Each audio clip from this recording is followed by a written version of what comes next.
নমস্কার, আমার ফিউশন মেলোডিস চ্যানেলে সবাইকে স্বাগত। আজ অনেক দিন পর চলে আসলাম আমার পিসির একটি রেসিপি নিয়ে।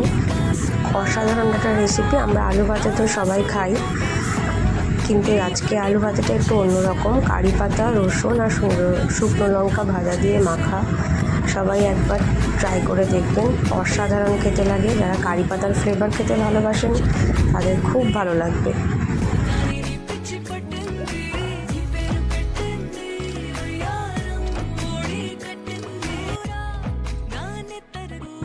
প্রথমে সর্ষের তেলের মধ্যে শুকনো লঙ্কা দিয়ে তার মধ্যে কারি পাতা দিয়ে ভালো করে ভেজে নিয়েছি।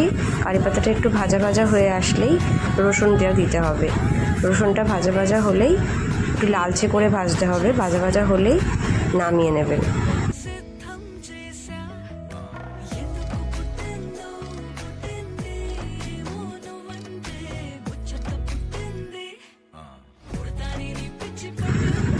সমস্তটা ঠান্ডা হলে হাত দিয়ে ভালো করে ক্রাশ করে নেবেন। একেবারে মিহি করে গুঁড়ো করে নিতে হবে। তার মধ্যে আলু সেদ্ধ আর সর্ষের তেল দিয়ে ভালো করে মাখতে হবে।